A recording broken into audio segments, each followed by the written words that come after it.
my god, man.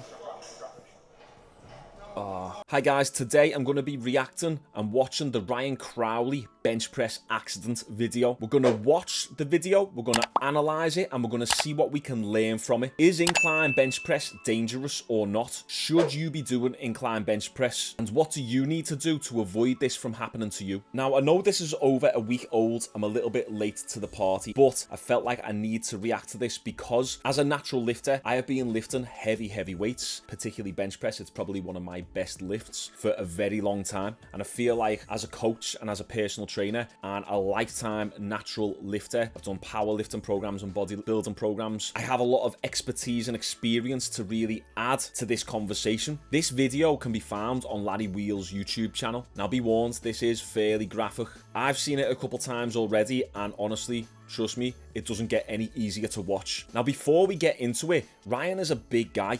He's 6'3", I think he's over 300 pounds, and he's fairly strong already, especially to be pushing the weights that he does in this video. He's got the frame to handle these kinds of weights. So what is it exactly that went wrong here? Now let's be honest, hindsight comes into play a lot right now. It's very easy for me to sit here, critique, say what he should have done, say what he shouldn't have done, be an armchair critic. At the end of the day, he's a big guy, he knows what he's doing, he's lifting weights, he's got the results to prove it, he's got the genetics. This is by no means intending to hate on the guy, it's just coming from an educational standpoint. But I've been there many times myself where there's been warning signs during a training session. I've had niggles, pre-existing injuries, and I've kept going heavier and heavier and heavier and pushing the boundaries and pushing that intensity when it's been a terrible mistake. Now, I have been lucky to not get seriously injured in the same way that Ryan has here, but I have also made many mistakes myself in the past. Now, let's go through the full video to see what the warning signs are. Now, one thing I've noticed when it comes to people critiquing and giving their 2 cents on what happened here is they are all critiquing and talking about the 10 seconds, the 20 seconds when the accident occurred, rather than talking about the build-up to the accident happening. That's where we're going to learn what not to do. There are many warning signs in this 16-minute video leading up to the accident happening, and I thought this was a very important moment. The lads have barely started the training session, they're just warming up, and one thing that we see is that Ryan can't hit a full range of motion on the barbell press. Let's watch. Ryan's 30 pounds, and this is the limit of mobility. Right there.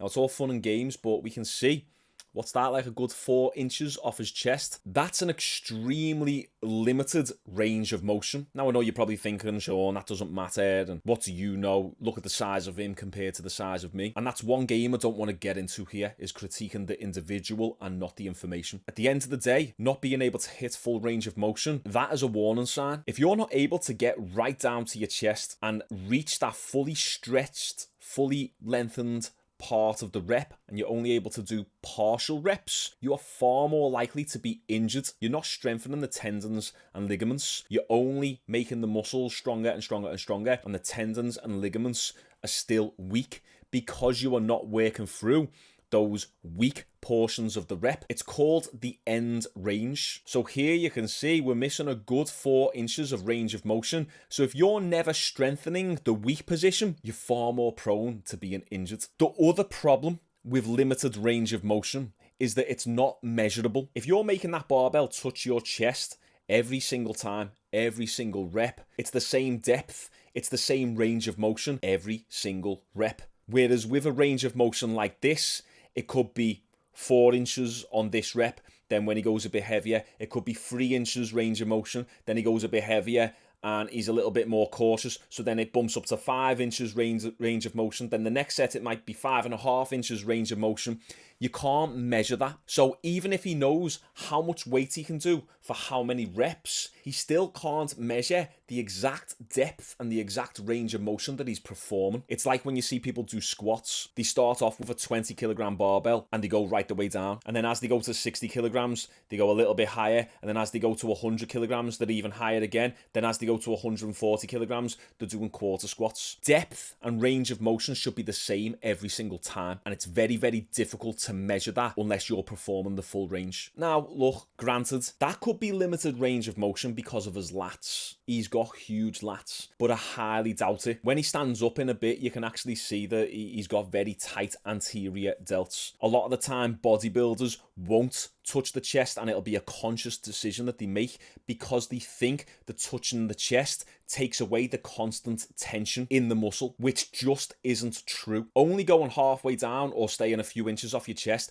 does not change the fact that you are holding 100 kilograms, 140 kilograms. The muscle is always under tension. There's no such thing as constant tension just because you're going 3-4 inches off your chest. It's the same touching your chest. The only way to alleviate that constant tension is if you came down to your chest and then let go of the bar and let the weight completely rest and you relaxed your chest. But you are still taking that tension no matter what, even if the barbell's touching your chest. So that argument is also out the window. Okay, so moving on. Right, so pay attention to this interaction. Larry speaks to Ryan about his shoulder injury. This is another warning sign. When it gets heavier, can you, or you wouldn't? Did you have a shoulder injury, right? I mean, to be honest, yeah, that's probably the deepest it'll go. All right. You have a shoulder injury, right? To be honest, that's the deepest it'll go. So he kind of avoids the question, but there you go. He's got a shoulder injury. Now, when you go heavy on incline bench press, flat bench press, dumbbells, and you've got a shoulder injury, it's a recipe for disaster. I'm sorry to be Captain Obvious here, but bench pressing with a shoulder injury is just not a good idea. Not to mention, shoulder injuries can often be pec related without people knowing. Anterior delt pain can actually be caused by your pec minor, your lats, your teres major. It can often be influenced by tightness within the rotator cuff muscles. Anterior delt pain doesn't mean shoulder problem. It means something else is going on usually, and it's pulling at the front of the shoulder. So the fact that he's saying he's got a shoulder pain, and I think he says later on in the video that it's a long-term shoulder injury, means that he probably needs to address that before making the decision to load up loads of weight. So it's quite common. A lot of bodybuilders suffer with shoulder pain, and it can be down to the fact that a lot of bodybuilders do so much more pushing volume than they do pulling volume, which means the anterior part of the body, the pec, the delts, get overworked in comparison to the back muscles, which often creates an imbalance in posture and shoulder positioning. So this is why often you'll see a lot of bodybuilders, they have a very pulled forward shoulder look where the shoulders get pulled forward, and it's often because all this is very tight, and then in comparison the back muscles are very, very weak. The mid-trap region, the rhomboids, usually they need to be strengthened up and they need more flexibility and mobility in the front of the body. Right, moving on to the next warning sign. Now, I thought this little moment was interesting. I could be over-analysing this. I could be looking into it a little bit too much. But what I found is that you see Ryan poking at his chest quite a bit, and you see him moving like this and moving his arm across. Often that can be a sign that someone has got some sort of injury going on. People with shoulder injuries, pec injuries, they always tend to do this. And I noticed Ryan doing it a little bit. Only Ryan knows if that's an actual thing or not. As I say, I might be looking into it a little bit too much, but it's just another potential warning sign to add to the list. You see there, it's just very subtle.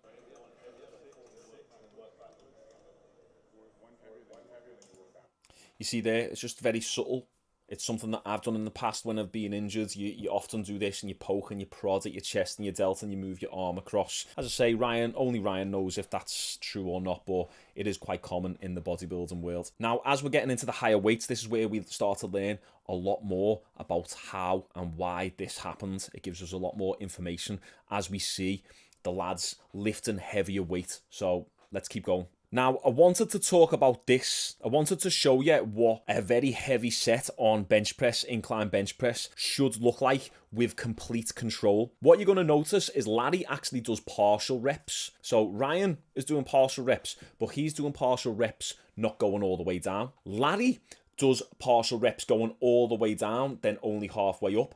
So Larry doing 10, 15 reps, however many reps it is he does here, is actually working the weak portion of the rep, whereas Ryan is working the strong portion of the rep. So Larry's connective tissue, his ligaments and his tendons are going to be a lot stronger because he's constantly working in that weak portion of the rep. I want you to watch how much control Larry has over this 180 kilograms. Now, I know Larry is a power lifter. I know that, But this is the thing, if you cannot control the weight in a similar sort of fashion like he does, go and watch some old Jay Cutler videos. You'll see what I mean. You'll see that Jay Cutler, he controls it. It's very, very smooth. But watch how much control Larry has. I won't talk much more. Let's go.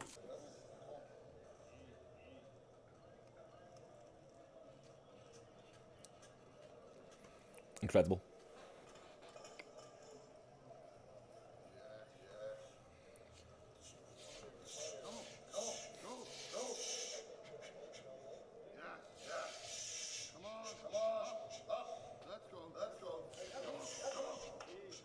Still going.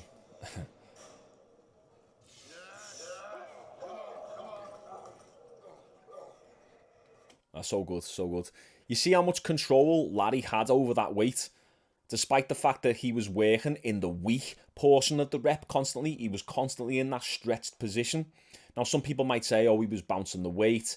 It's not. It's just the power. He's just bringing a lot of power through his legs, and that power's transferring from the ground up, and it looks like he's bouncing it. At the end of the day, Larry's just done whatever 15 reps on a 180 kilogram incline. He's got the control. You can see there's no shakiness in the bar. The bar path is perfect. Rep 1 looks like rep 2, looks like rep 3, looks like rep 10, looks like rep 15. Every single rep is identical.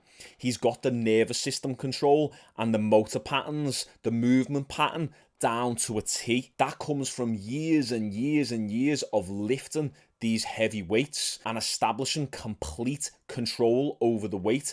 Most people let the weight control them. They don't control the weight. Larry's the prime example here of someone who controls the weight no matter what, even as he gets even heavier. In a minute, I go through this to then compare and contrast that to Ryan's next set. I also want to just emphasize, when you see Larry do this set, he just has really good technique. His elbows are tucked in a little bit more. The bar's pretty horizontal. It's straight, it's level. If we take it back a little bit. So you can see Larry has his elbows tucked in a little bit, whereas Ryan is a little bit more flared with his elbows, which puts your shoulders in a little bit more of a vulnerable position. Now let's watch Ryan's set. We'll watch it all the way through, and then we'll talk about what we picked up from watching the set.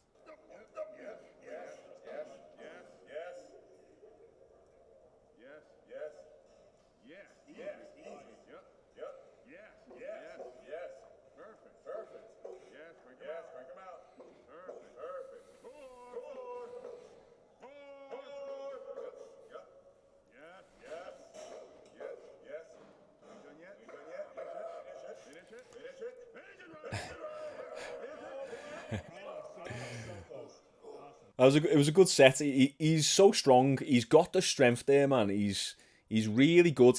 As I say, he's got the frame and he's got the muscle to lift the weight. What was that? Was that 8, 10 reps, something like that? I think it was 8 reps. He might have failed on the 8th. He's probably, if he'd done that with good technique and got it right down to his chest, touched his chest and paused the reps, he could probably get up like 3 to 5 reps. Really good, high quality reps there. Obviously, he's doing 8 half reps, but I don't know if you noticed the difference between him and Larry. I'm not talking about the strength, but the movement. You can see it's a lot more shaky. You can see the bar is a little bit less stable. There's a little bit more wobble going down. Let's just watch again. I'll pause throughout and I'll actually show you what I mean here. Right, so you can see there a little bit more wobbliness. There's less control over the bar. There's a lot of wobble in his body. You can see it's almost like it's going like this. And it's edging down in a very uneven way. There's a lot of like very minor adjustments going on that eccentric portion of the rep. So as I say, he's got the strength, but just not the control.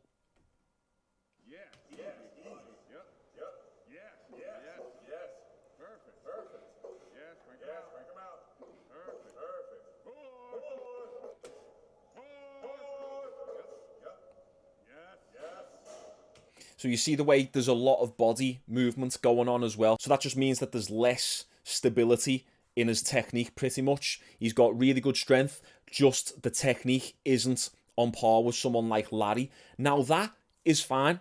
That is completely fine. Of course, he hasn't got the same technique as Larry. Larry is a powerlifter. Like, he's a world record holding powerlifter. But what we're talking about is, if I was to see this set, I would say, that's it. There's no need to go heavier. Why don't, if anything, on the next set, let's strip the weight back a little bit and let's get some paused reps and get right the way down, or work on the depth.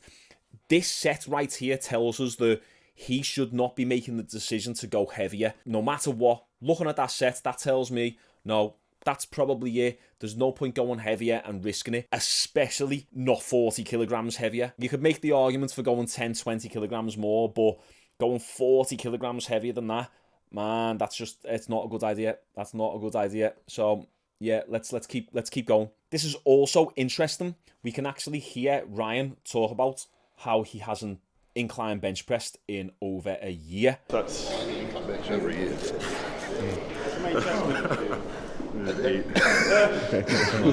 Yeah, seriously, my shoulder's been that bad. well, something's working. That's all you need for a 16-inch chest. So that interaction right there, he hasn't incline bench pressed in over a year. His shoulders being that bad. And then, this isn't too great by Larry. Larry's fantastic, I love him, but he says something's working. He encourages, and I know he's just trying to be positive. He's trying to make Ryan feel positive. Something is working. Obviously, he's in great condition. Look at him. He's an absolute friggin' Greek god. But Larry really should now guide the session in a way that doesn't make Ryan feel like he needs to go heavier. Larry should give his expertise and say, I think you should drop the weight down a little bit now and do some paused reps. But look, you're filming for YouTube. You know this is going to get loads of views. You want to push the boundaries a little bit. You want to lift heavier. You want to lift stronger. You want it to look like a good spectacle. You're thinking of your Instagram content. You want loads of likes. You want more exposure.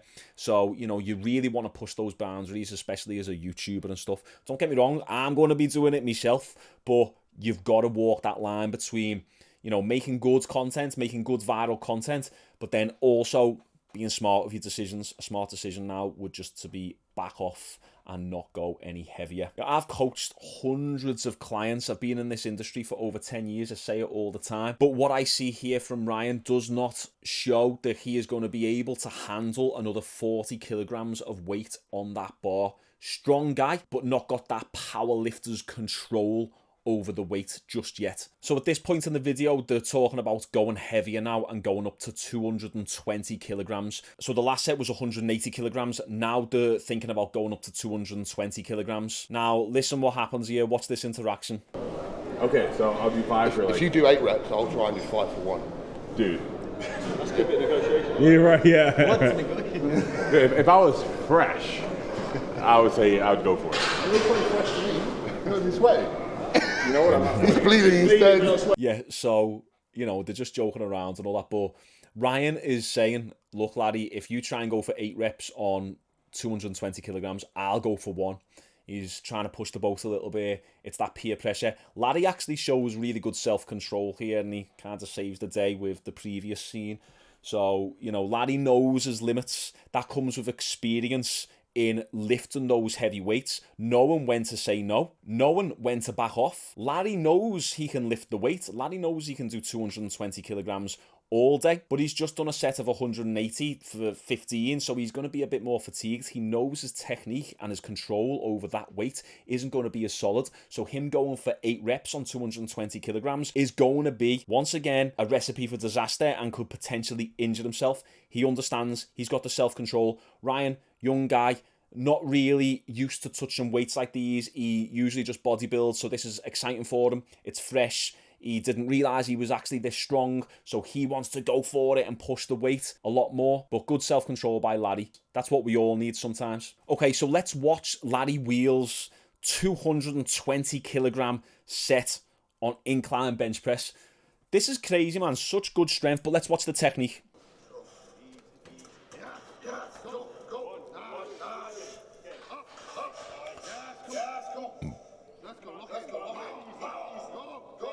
Man, look at that control. Let's just go back a sec. Look at how stable he is. So even though you can see his muscles shaking, the bar path is so smooth.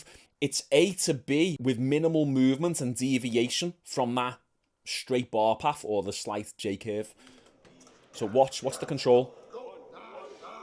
That's amazing. He's driving power from his legs. That's it.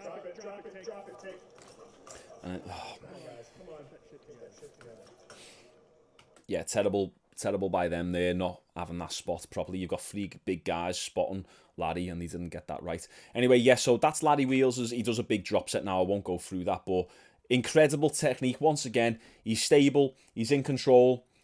Yet you can see how heavy that weight is for him. It's not a light weight, but he's still stable. He's still control. He's got that good movement pattern down to a T. Don't forget, Larry is one of the best in the world. He's one of the strongest in the world. He holds world records in powerlifting, and he still only gets 3 reps. Now that tells us 100% Ryan should not attempt this weight. If Larry is only just getting 3 reps, could he have maybe got 4? Maybe. But he got 3 reps on this, and he's a world-class powerlifter, and he's been doing strongman training recently. He's known for his strength. Ryan should not attempt this 220 kilogram set. It shows a little bit of a lack of experience with the powerlifting strength side of things. He's got the frame, he's got the bodybuilding side of things down, but you know, Larry is an experienced powerlifter. Ryan shouldn't go for this weight, looking at how heavy this weight is for Larry. Okay, let's go into the injury video now. Alright, here we go. Let's just react to this first. Oh, man. Oh, man. Bless Ryan.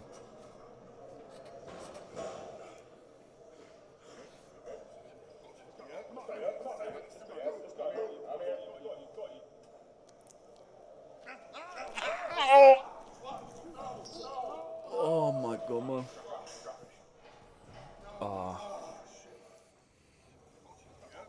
Oh, man.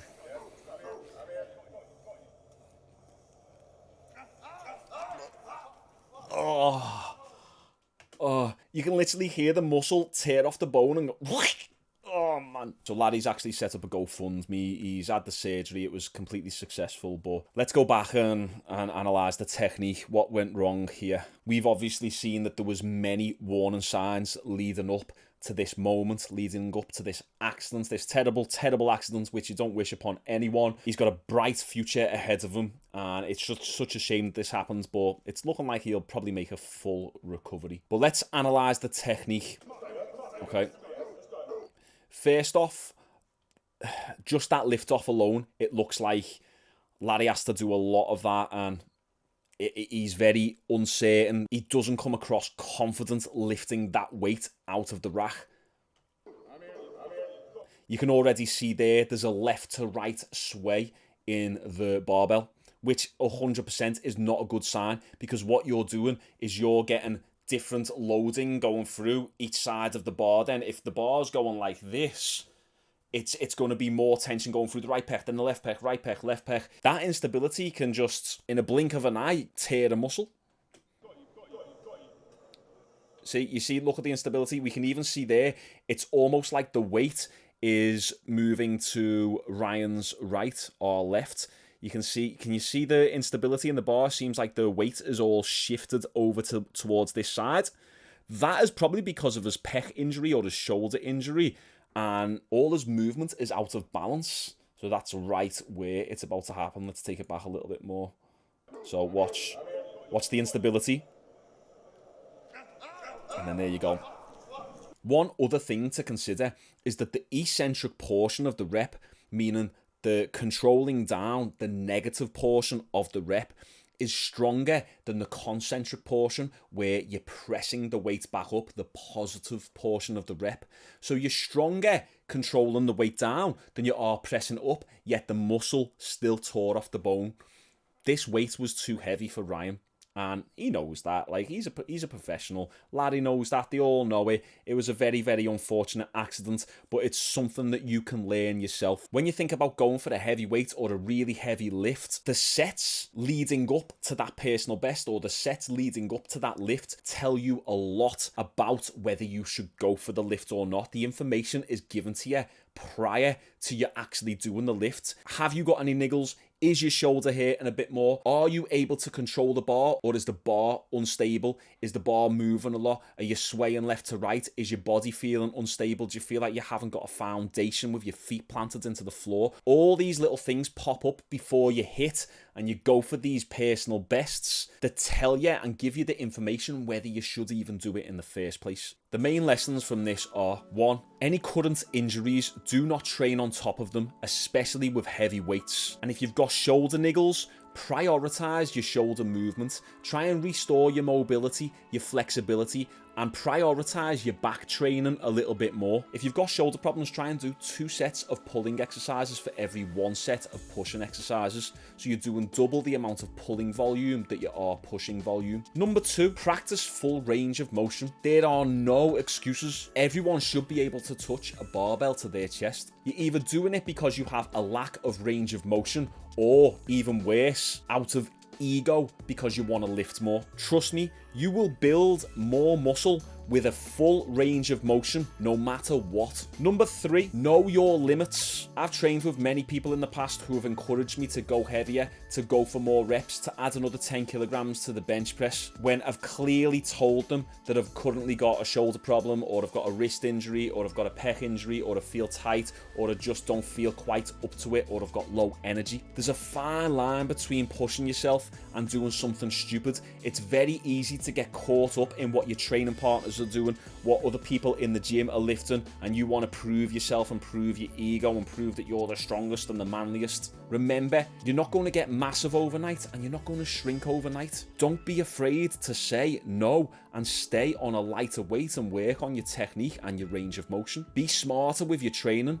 Get stronger over a longer period of time. Don't chase fast results trying to keep up with other people. Know your limits. Number 4, you never have to do 1 rep maxes to get bigger or stronger. Unless you're focusing on powerlifting, there's no need. Even most powerlifters these days train submaximally, meaning that they never go for 1 rep maxes outside of competitions. Number 5, if you were taking steroids, you're much more prone to injury than if you was natural. This is simply because muscles get stronger a lot faster than tendons and ligaments, especially when on steroids. And finally, number 6, pause your reps on your chest. If you can't control the weight down to your chest, pause it on your chest, and then press from there, you are lifting a weight that is too heavy for you. You shouldn't be using that weight. You should be able to control the weight and not have the weight control you. And that's it, guys. Ryan's had his surgery. He's probably going to make a full recovery from this. The tendon actually tore right off the bone, which sounds horrible, but it's actually a good thing, because when that happens, it's easier to reattach it. He's looking good on his Instagram posts. Go and follow him if you want to give him a little bit of support. Hopefully, he rebuilds himself and doesn't have any issues in the future. I wish him well. This video isn't to hate on anyone. Ryan is clearly in amazing shape. My mission is just to simply educate people on how to build muscle and get stronger naturally and avoid potential injuries like this. Thanks for tuning in, guys. Make sure you subscribe with the notification bell turned on, and make sure to check out my training programs below. I'll see you on the next video.